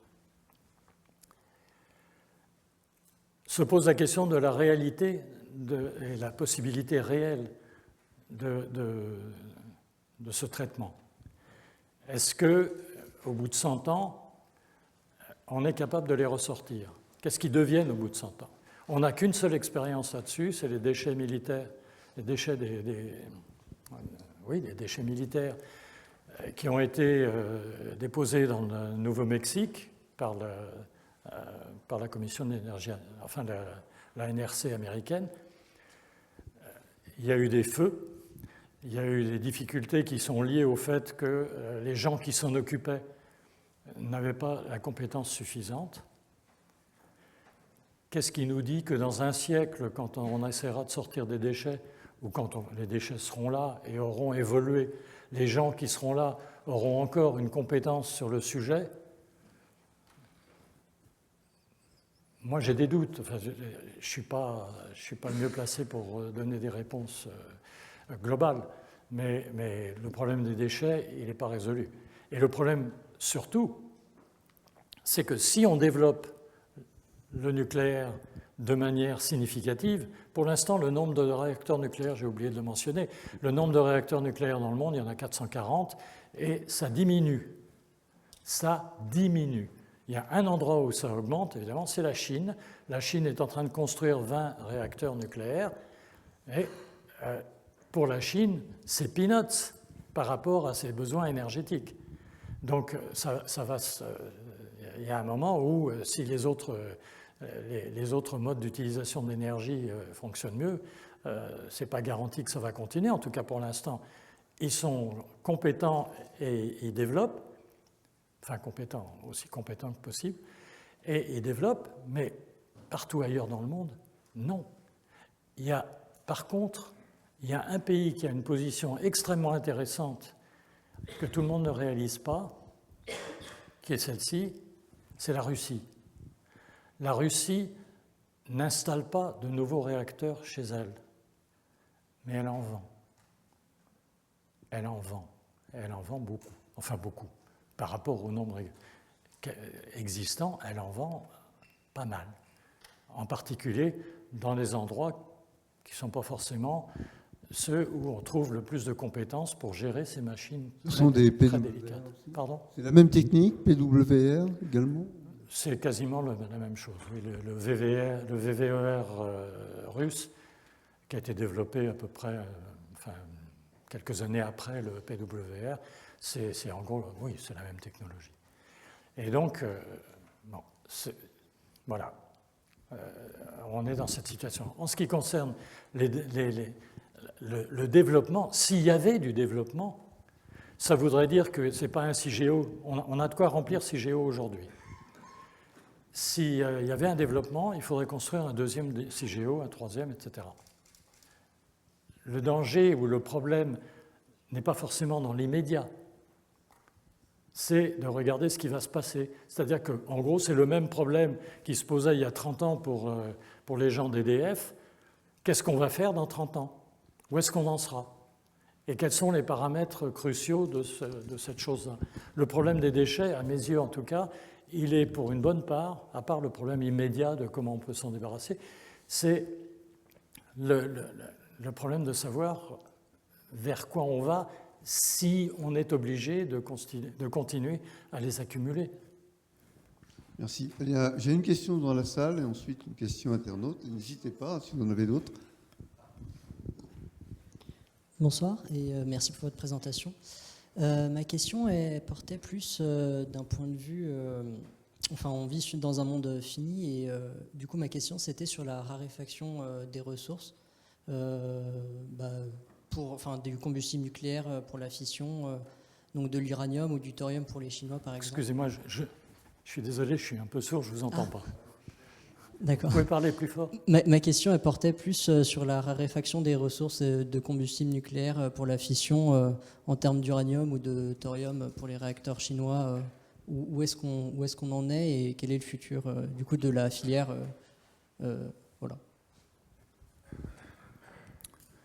Bon, en ce qui concerne si je comprends bien, la question que vous me posez, si je la ramène à un cœur dur, donc je la caricature, c'est est-ce qu'on est capable de sortir suffisamment d'uranium pour prolonger une filière nucléaire? La réponse, c'est dans le système actuel, oui. Parce qu'il y a beaucoup plus d'uranium. Enfin, au départ, quand on s'est dit, il y a eu un moment où on ne s'est pas dit les réacteurs surgénérateurs, on ne s'est pas seulement dit c'est le rêve, il faudrait arriver à ça. On s'est aussi dit il faut arriver à ça parce qu'il n'y aura pas assez d'uranium pour faire tourner. Si le monde devient un monde nucléaire, qu'est-ce qu'on fait? On n'a pas assez d'uranium dans la planète pour ça. Or, en fait, ce n'est pas vrai. C'est pas vrai. C'est moins vrai. Il y a beaucoup plus d'uranium que ce qu'on croyait. Les géologues ont fait le travail entre-temps, et il y en a pas mal. Il y a le problème de où il est. Il y a un peu d'uranium en France, il n'y en a pas beaucoup. Il y a beaucoup d'uranium dans des pays qui ne sont pas forcément les pays qui ont envie d'avoir des mines d'uranium, dont les travailleurs ont envie de se tuer à l'extraire et se faire à la fois irradier, empoisonner, et des pays dans lesquels le système politique est tel que, même d'un point de vue strictement marchand, ce n'est pas forcément une très bonne idée de continuer. On voit ce qui se passe en ce moment avec le Niger, par exemple, qui était un grand fournisseur de la France. La France a trouvé, EDF a trouvé, ou Orano a trouvé le moyen de régler le problème du Niger en s'adressant au Kazakhstan. Bon. Il y a le Kazakhstan, comment ça s'appelle? Il y a un pays qui n'est pas loin, un des pays qui n'est pas loin, qui est aussi, des pays dans lesquels, disons, le système politique et surtout le système d'exploitation des travailleurs dans les mines, etc., pose vraiment des problèmes, quoi. Donc, on va essayer le temps passe. Donc il y a 2-3 questions. Donc questions courtes et réponses courtes, si vous êtes d'accord, comme ça on va couvrir.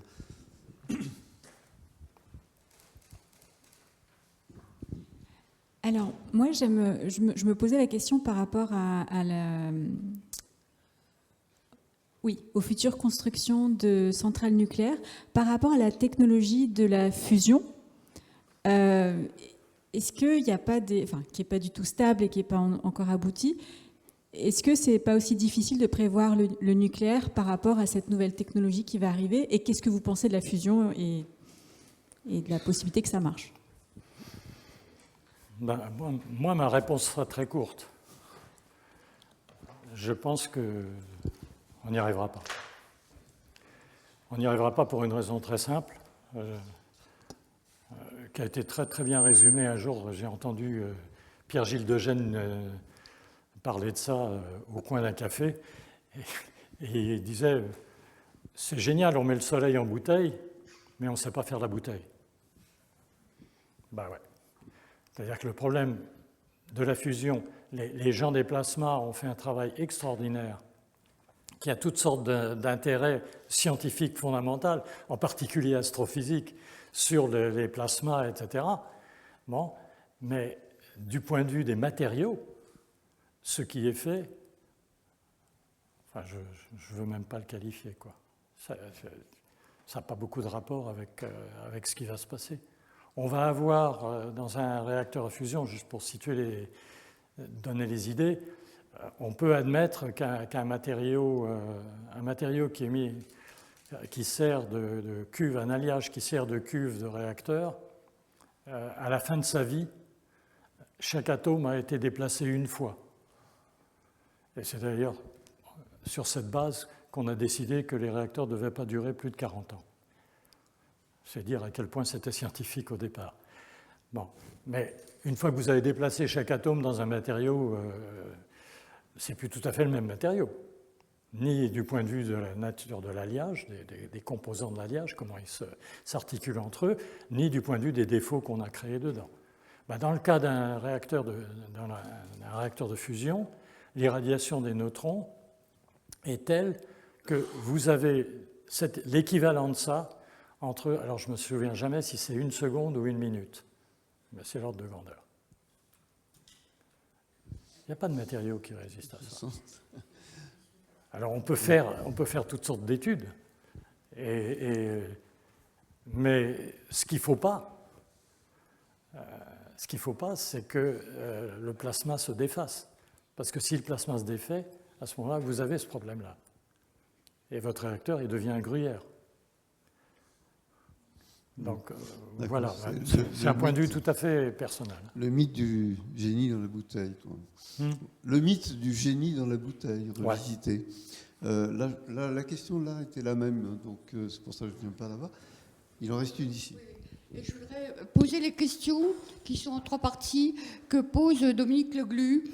C'est à propos de l'actualité de la fusion de l'IRSN et de l'ASN. Elle dit, est-ce que tu crois que ça va aboutir, la décision de l'IRSN, de suppression de l'IRSN, elle a l'air d'en douter. Elle demande aussi pourquoi l'ASN semble être d'accord. Et puis, si ça se fait, dit-elle, est-ce que ça ne va pas entraîner la fuite des cerveaux des spécialistes de la sûreté? Ça, c'est le premier volet de ces questions. Et l'autre est sur ton livre, et je me permets de la poser quand même, parce qu'elle me paraît intéressante. Pourquoi est-ce que dans ton livre, tu as dit cette phrase « Oppenheimer, orfèvre des maillons faibles, acrobate amèrement lucide du déni de soi ». Question sur Oppenheimer. Voilà. Mais sur l'actualité. Bon, sur Oppenheimer, je ne réponds pas, mais Dominique, sache que je serais absolument ravi qu'on se retrouve un peu, parce qu'on est très copains, et ça fait des années qu'on ne s'est pas vus. Donc voilà. Je veux bien répondre, mais en vis-à-vis. Pour la question fusion ASN-IRSN, est-ce qu'elle se fera? Je pense qu'elle aura, elle aura le succès macronien habituel. C'est-à-dire que il y a les responsables au plus haut niveau vont faire quelque chose. Fusionner, je ne sais pas si ça peut être comme ça, mais en tout cas, ils vont travailler ensemble d'une manière ou d'une autre. Dans la réalité, je pense que si ça se fait, que ce n'est pas arrêté avant, les gens compétents de l'IRSN, c'est certain qu'ils vont partir, parce que les salaires dans tous les autres organismes, c'est des gens extrêmement compétents.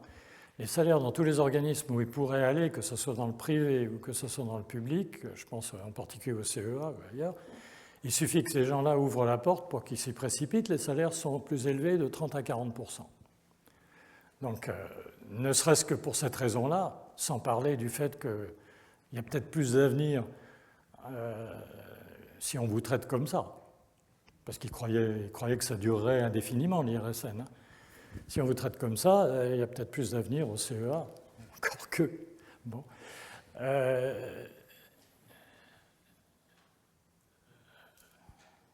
Autrement, est-ce que la raison pour laquelle l'ASN est d'accord, moi je ne suis pas journaliste, hein, c'est aux journalistes de mener l'enquête pour savoir pourquoi M. Doroschuk a milité pour cette solution, parce que manifestement, il l'a plutôt souhaité.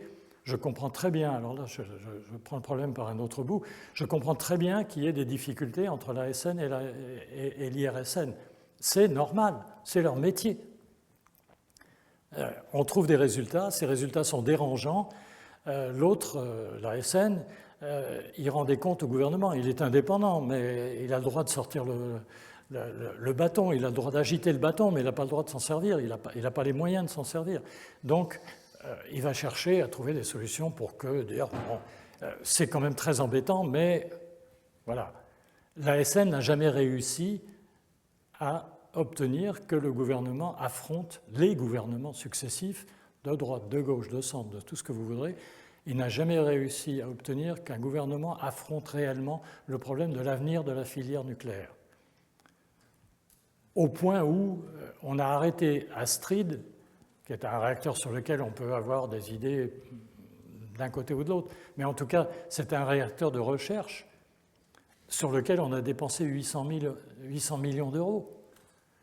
Et il a été arrêté d'un trait de plume un jour sans que qui que ce soit ait eu la parole. Ça jamais, le projet Astrid a été créé par une loi votée au Parlement et il a été supprimé, même pas par un décret, par une information, je ne sais pas si c'est un tweet ou une information qui a été transmise à l'agence France-Presse.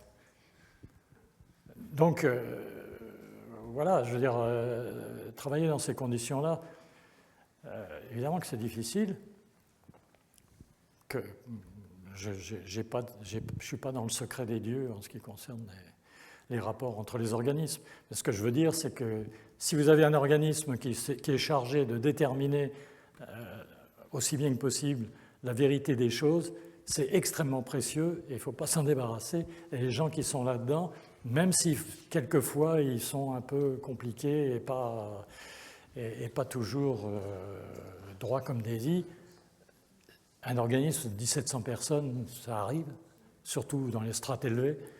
Ils sont soumis à des pressions qui sont considérables et c'est un sujet extraordinairement délicat. Donc, bon, mais c'est ce qu'on a de mieux pour l'instant. Et ce qu'on nous propose, c'est de faire disparaître en recréant ce qui existait, j'insiste là-dessus. On recréait le SCPRI, on recréait le système qui a donné finalement l'attitude qu'on attribue à M. Pellerin à propos de Tchernobyl. La radioactivité s'est arrêtée aux frontières. Voilà. Très bien. Bien, s'il y a encore une question, mais très courte, vraiment, là. Oui. Je ne sais pas si la réponse est courte. Pourquoi n'a-t-on jamais développé le thorium? C'est une très bonne question. La question est bonne. Voilà. Bon.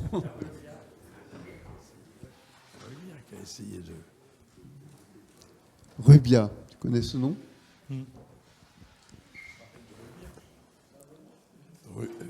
Klapisch et Rubia ont essayé de développer la filière du thorium expérimentalement dans les années 80 au CERN. Oui. Ils ont, enfin, c'est pas seulement la filière du thorium, c'est aussi la combinaison. L'idée est très astucieuse. C'est pas Rubia qui l'a inventé, hein, mais il l'a trouvé à Oak Ridge et il l'a importé et en a fait ce que Rubia est capable de faire, c'est-à-dire un truc dont tout le monde parle. Et ça, c'était bien. Il s'agit de combiner un accélérateur avec un réacteur, et c'est le fait d'introduire les particules du réacteur, les neutrons du réacteur, qui permettent ensuite de faire marcher le réacteur. Donc s'il y a un problème dans le réacteur, on arrête l'accélérateur et immédiatement tout s'arrête. Bon, il reste de la radioactivité dans le réacteur, hein. Tout n'est pas réglé. Mais enfin, au moins, il y a un problème de sûreté qui est un des problèmes de sûreté qui est certainement résolu. Bon, l'idée d'utiliser ça avec l'uranium, en fait, on tombe sur l'uranium 233, qui est donc un isotope de l'uranium, mais qui a l'avantage d'émettre entre autres des rayonnements gamma de très haute énergie qui sont extrêmement dangereux. Et donc, du point de vue de la protection, enfin de la protection par rapport à l'utilisation militaire, terroriste, etc., c'est une assurance. Et surtout, c'est un cycle de réaction nucléaire qui créent des déchets de vie beaucoup plus courte, beaucoup plus courte. Ils ne créent pratiquement pas de ce qu'on appelle des actinides mineurs.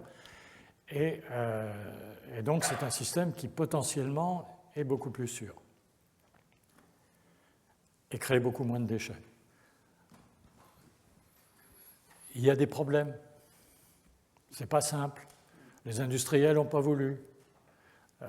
Il y a des raisons, il y a des physiciens qui pensent que ce n'est pas non plus la meilleure solution. C'est encore en débat. C'est la situation typique d'un système en développement. Et quand je dis le nucléaire est immature, c'est exactement ça que je veux dire. Finalement, merci pour cet exemple. C'est typiquement ça. On n'a pas été jusqu'au bout, donc on ne sait pas. Et une technologie immature, c'est ça. Très bien, sur ces mots, peut-être ça suscitera des vocations pour ceux qui veulent effectivement la rendre mature. Merci encore, Harry, et rendez-vous dans un mois pour la carte blanche que tu présenteras. Bonsoir.